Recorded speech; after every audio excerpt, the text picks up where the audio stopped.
औरंगाबाद शहर के अंदर कोरोना का महामारी चल रही है, उसे देखते हुए हमें ऐसा लग रहा था कि ये टोटल कंट्रोल में आ जाएगा।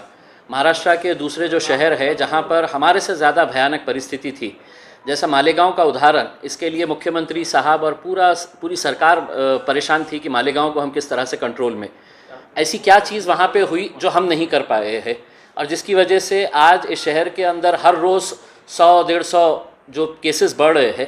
तो ये यकीनन सबके लिए चिंता की वजह है। आज भी हम पूरे शहर को बराबर से खोल नहीं पाए हैं क्योंकि हमारे पास केसेस बढ़ रहे हैं।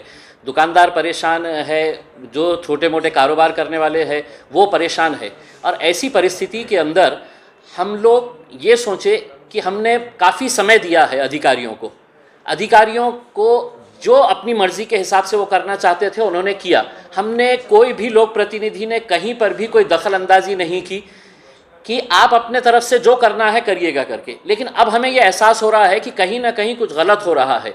इसीलिए आज हम सभी राजनीतिक पार्टी के आमदार खासदार मिलकर यहाँ पर आए और हम लोगों ने चर्चा की कि इस शहर को अगर हमको कोरोना से बाहर निकालने का है तो क्या क्या उपाय होने चाहिए। बहुत सारे विषयों के ऊपर चर्चा हुई और उसी चर्चा को आगे बढ़ाने के लिए कल हमने विभागीय आयुक्त साहब सुनील केंद्रेकर साहब से ये अनुरोध किया है कि उनके ऑफिस के अंदर police commissioner, district collector, municipal commissioner और घाटी हॉस्पिटल की डीन, इनके साथ चर्चा करके क्या बेहतर हो सकता है और इस शहर को कोरोना से कैसा मुक्त किया जा सकता है, इसके ऊपर चर्चा होगी। और जैसा कराड़ साहब ने बताया, सिर्फ यही नहीं, लोगों के अंदर एक विश्वास जगाने के लिए जो आज हॉटस्पॉट्स बने हुए हैं जहां पर बहुत सारे केसेस आ रहे हैं, जैसा पिछले 1-2-3 दिनों के अंदर हमने देखा है कि बजाज नगर के अंदर इतने सारे केसेस हो गए हैं।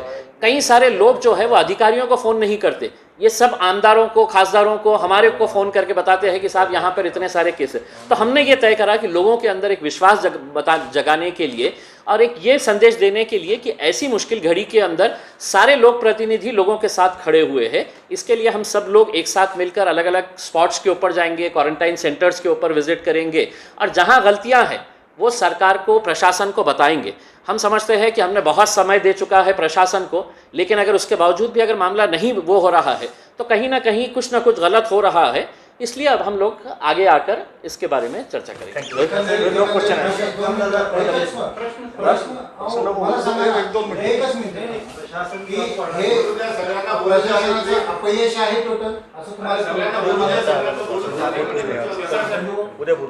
भाई सुनिए, ये आप लोगों को सबको मालूम है कि मतलब केसेस हमारे बढ़ रहे हैं।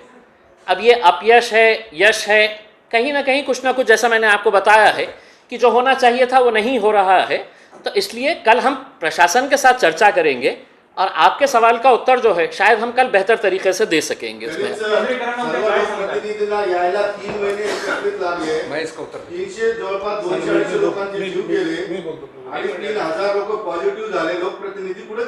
नहीं, मी आपल्याला सांगतो, मी आपल्याला एक सेकंड एक लक्षात घ्या, आपल्या शहरामध्ये आज सकाळपर्यंत 3886 रुग्णाची नोंद झालेली आहे आणि आता आम्ही येत होतो त्यावेळेस 100च्या वर रुग्ण झालेले आहेत सकाळीच। एकंदरीत कोरोनाची परिस्थिती अत्यंत रुग्ण वाढत असल्यामुळे कंट्रोलमध्ये कुठल्याही प्रकारचं कंट्रोल नाही आहे। ज्यांच्याकडे जबाबदारी आहे, महानगरपालिकेचे आयुक्त असतील, जिल्हाधिकारी असतील आणि पोलीस कमिशनर असतील, ते त्यांच्यापरीने ते काम करतायत, पण कंट्रोल कुठल्या प्रकारचं नाही आहे। म्हणून आम्ही सर्व लोकप्रतिनिधी, 2 खासदार आणि 5 आमदार, 5-6 जण आम्ही एकत्र बसलोत आणि उद्या आम्ही सकाळी डिव्हिजनल कमिशनर श्री केंद्रेकर साहेब यांच्याकडे 11 वाजता सर्व अधिकाऱ्यांची बैठक बोलवलेली आहे। यापूर्वी वारंवार अधिकाऱ्यांना पत्र देऊन सुद्धा अशा प्रकारची बैठक झाली नाही। जे काय शहरामध्ये कोरोनाबद्दल ॲक्टिव्हिटी होतात या सर्व लोकप्रतिनिधींनी सांगितलं, तरीसुद्धा प्रशासनातर्फे कुठल्या प्रकारचं उत्तर दिलं जात नाही। प्रशासन त्यांनी त्यांच्या लेवलला काम करत असतील, पण लोकप्रतिनिधीला विश्वासात न घेता हे काम करतायत।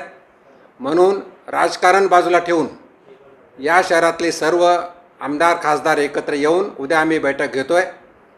त्यानंतर आम्ही स्वतः सर्वजण क्वारंटाईन सेंटरला जाणार आहोत। क्वारंटाईन सेंटरनंतर दुपारी 1 वाजता डीन मेडिकल कॉलेज यांच्याकडे बैठक लावायला सांगितलेली. त्यानंतर संध्याकाळी पालकमंत्र्याची आम्ही वेळ घेऊन पालकमंत्र्याला भेटणार आहोत.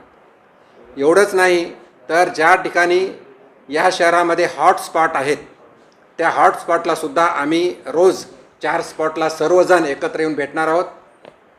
त्यामध्ये जे हॉटस्पॉट ठरलेले आहेत पुंडलिकनगर, मयूरनगर, सुदर्शन नगर, बायजीपुरा, मुकुंदवाडी आणि बजाजनगर असे 5 स्पॉट परवाच्या दिवशी आम्ही बैठक घेणार आहोत.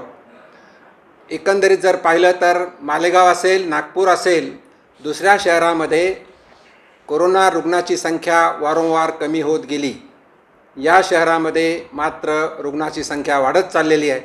या अर्थी आपण कंट्रोल करू शकत नाही.